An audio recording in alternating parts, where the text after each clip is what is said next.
everybody. Welcome back to another Texas Chainsaw Massacre franchise ranking video. Right now, we are going to be ranking the Leatherface masks as seen in the series. There's 17 or 18 options here, and it's going to be sort of a long list. Not a long video, but a long list. So I'm going to go through these things from the first film all the way through the 9th film. So first, we're going to go with the hero mask from the first film. That's obviously going into Chainsaw Gold. I mean, it's infamous. Definitely infamous. I think we call it either it's the hero mask or the killing mask. I think a lot of people call it that. It's the scariest mask of the series, the most iconic. And it really is Leatherface at his most raw, visceral, gritty, and just absolutely scary. So definitely Chainsaw Gold.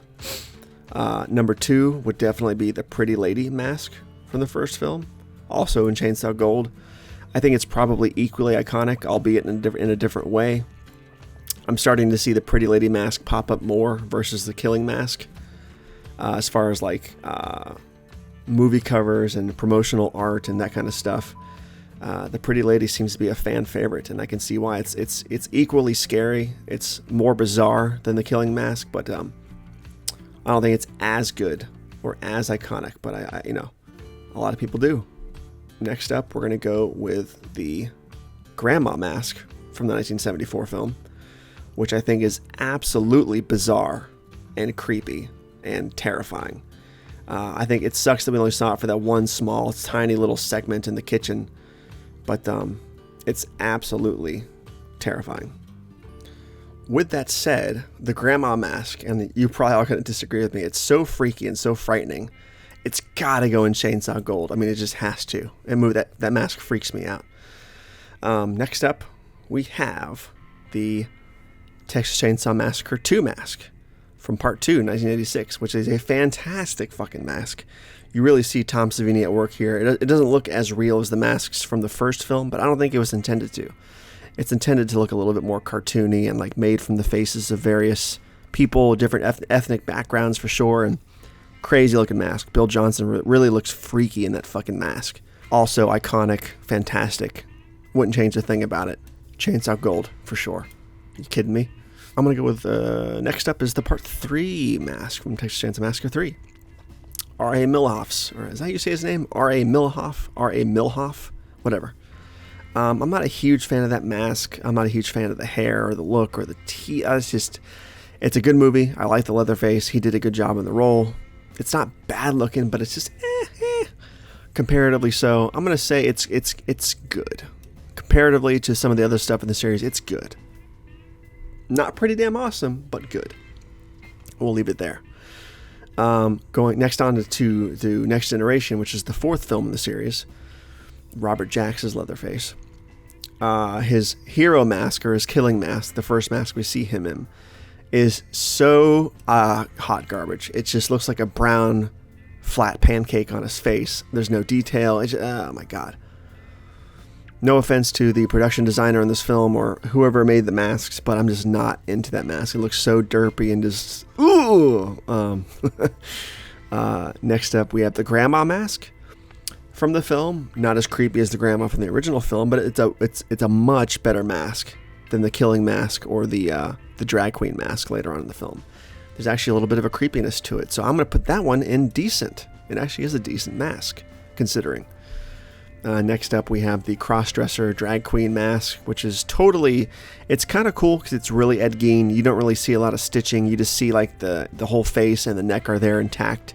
So kind of spooky, but it looks a little bit too much. It looks a little bit too much like a woman with a lot of makeup on versus a guy wearing a mask. I think with Leatherface, you should always be able to tell that it's a guy in a mask. It should be really visible. And with Robert Jacks's teeth being as good as they were, I guess he had a really nice set of pearly whites in his mouth. The teeth just weren't gnarly enough. So I'm sure if he had gnarlier teeth, the mask probably would have looked freakier. But, I'm really meh on it. Not terrible. I'm not into it. It's not garbage, but it lives right there. So that's the 4th film. The 5th film, which is the 2003 reboot. His killing mask, his hero mask, as they say, fucking definitely Chainsaw Gold. It's sort of similar to the original mask in a lot of ways. Similarly shaped, similar stitch marks. The mouth is even similar. I don't know, it just seems really similar in certain shots to the original mask. Just heightened and a little bit more pulled and a little bit more abstract and a little bit more 2003. A little bit more heavy metal, if that makes any sense at all. Probably not, but it does in my own head. But a fantastic fucking mask. Fantastic fucking mask. Gotta be Chainsaw Gold for sure. Next up we had the Kemper mask from that film, which I wasn't really a huge fan of. It was cool, but I don't know. It was weird looking. Definitely, it definitely did its job of being freaky and weird. It's just I thought it looked kind of derpy, personally speaking. Like, it was freaky and creepy, I get it, but it was also derpy and just looked weird, and like it wasn't scary to me.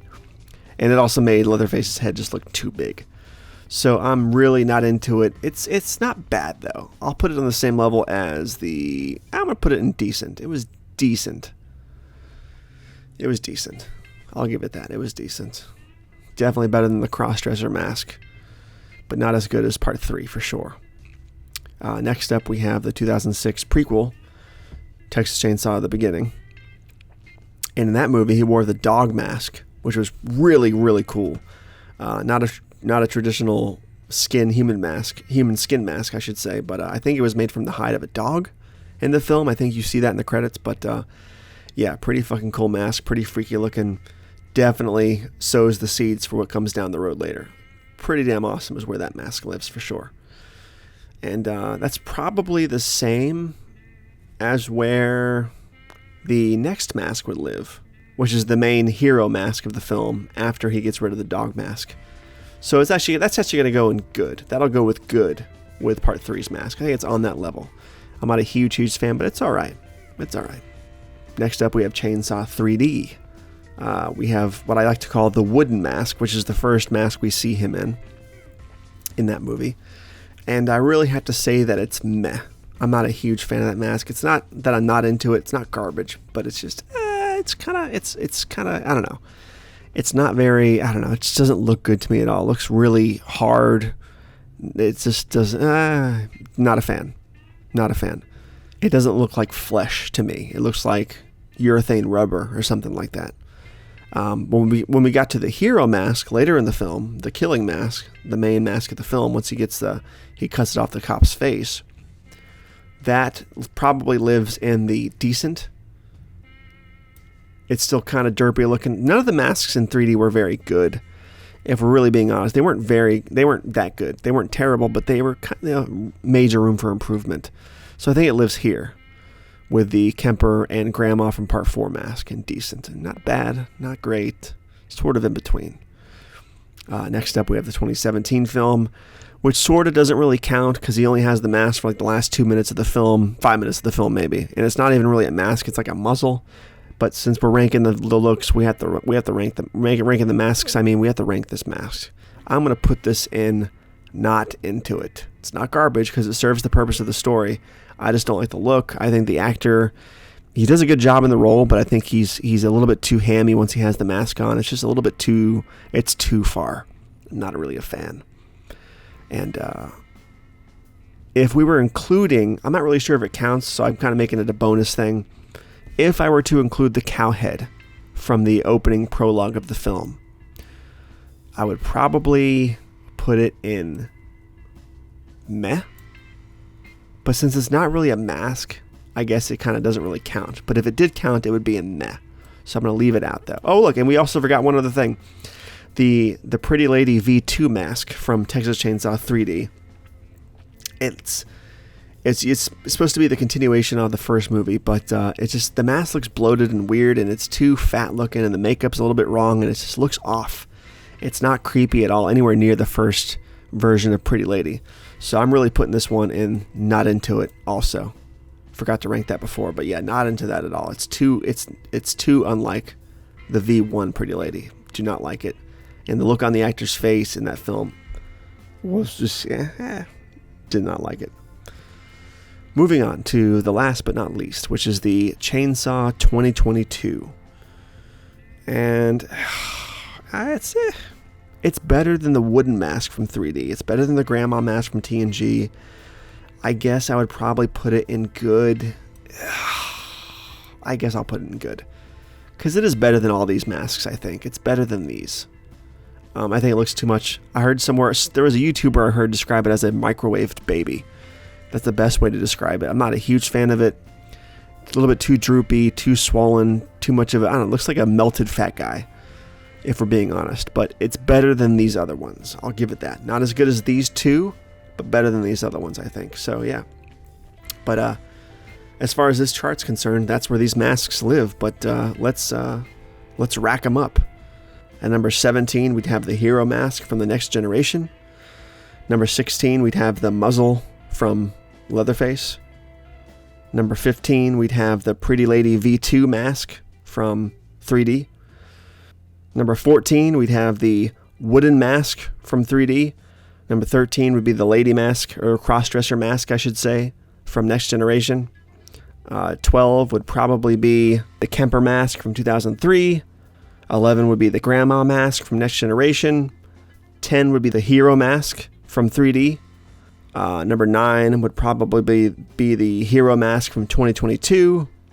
8 would be the hero mask from the beginning. 7 would probably be the part 3 mask. 6 would be the dog muzzle mask from the beginning. 5 would be the grandma mask from the original film. 4 would be the hero mask from the 2003 reboot. 3 would be the hero mask from Texas Chainsaw Massacre 2. 2 would be the pretty lady mask from the original film. And 1 would, of course, be the killing mask or hero mask from the original film. And there you have it. There's my ranking of the masks of the Texas Chainsaw Massacre franchise. Hope you liked it.